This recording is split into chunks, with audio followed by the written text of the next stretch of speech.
اللہ الرحمن الرحیم۔ السلام علیکم ناظرین، اردو سٹوری اسٹوڈیو میں خوش آمدید۔ سیما اپنے شوہر کے بڑے گن گاتی تھی۔ جب بھی محلے کی 4 عورتیں مل بیٹھتی، سیما بیگم ہو جاتی شروع اپنے شوہر نامدار کے گیت گانے۔ شہریار تو ہر وقت میری تعریف کرتے رہتے ہیں، وہ تو میرے ہاتھ کے بنے کھانے پسند کرتے ہیں کہ تعریف کرتے نہیں تھکتے۔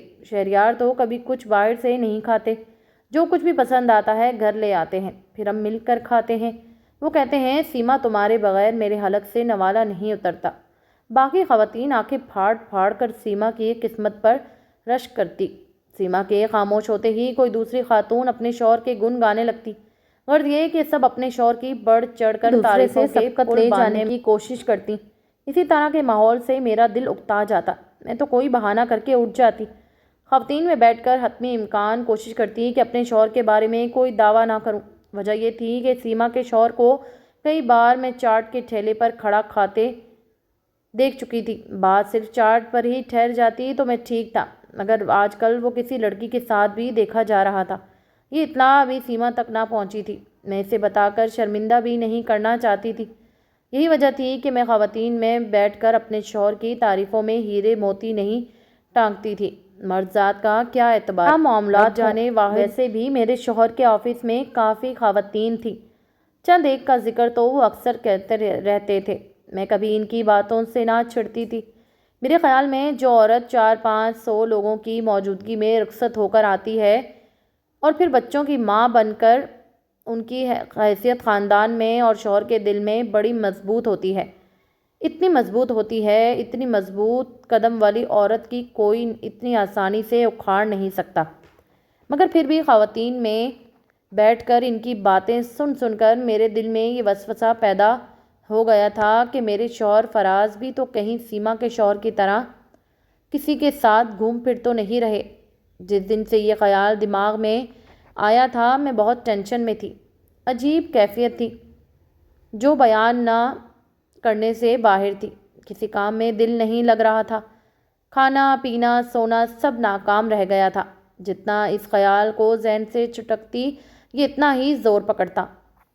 فراز کے موبائل کو چیک کر چکی تھی مگر نتیجہ 0 تھا۔ اپنے آپ کو مختلف کاموں میں مصروف رکھنے کی کوشش کرتی مگر شک کا ناگ دماغ میں کنڈلی مارے بیٹھ چکا تھا۔ گھر کے قریب گراؤنڈ میں ایک بچت بازار ہفتے کے ہفتے لگتا تھا۔ پورے ہفتے کی سبزی لا کر فریج میں رکھ دیتی تھی، اسی طرح پورے ہفتے کا کھانا پکانا آسان ہو جاتا۔ آج ہفتے کا روز تھا، پڑوس والی بھابھی آ گئی۔ چلو صدف بچت بازار چل رہی ہوں، جانا ہے تو ایک سے بھلے 2۔ میں نے کہا بھابھی آپ بیٹھے، میں چادر اور پرس لے لوں۔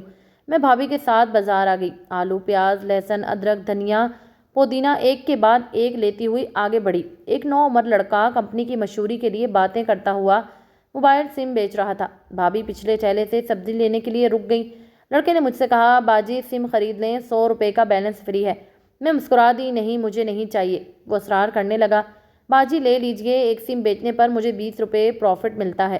وہیں کھڑے کھڑے میرے دماغ میں کمال آئیڈیا آیا۔ اپنا NIC نمبر مجھے یاد تھا، میں نے سم ایکٹیو کروا کر خرید دی۔ میں پلٹ کر بھابھی کے پاس پہنچ گئی۔ بھابھی ابھی ٹماٹر چھاننے میں لگی ہوئی تھی۔ شاپنگ تمام ہوئی، میں گھر واپس آ گئی، سامان ترتیب سے رکھا اور کچھ دیر آرام کرنے لگی۔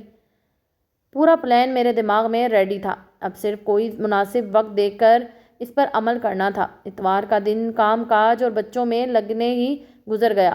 پیر کو میں نے جلدی گھر کا کام نمٹایا۔ فراز آفس اور بچے اسکول چلے گئے۔ میرے پاس ایک ایکسٹرا موبائل سیٹ تھا جو کچھ عرصے قبل خراب ہو گیا تھا۔ فراز نے یہ سیٹ ریپیئر کروانے کے بجائے مجھے ایک نیا موبائل سیٹ لا دیا تھا۔ اب یہ خراب موبائل کبھی کسی کرسی پر کبھی بیڈ پر پڑا رہتا۔ بچے اس سے کھیلتے تھے۔ میں نے یہ سیٹ اٹھایا اور موبائل مارکیٹ پہنچ گئی جو گھر کے کچھ ہی فاصلے پر تھی۔ صبح کے 10:30 بجے تھے۔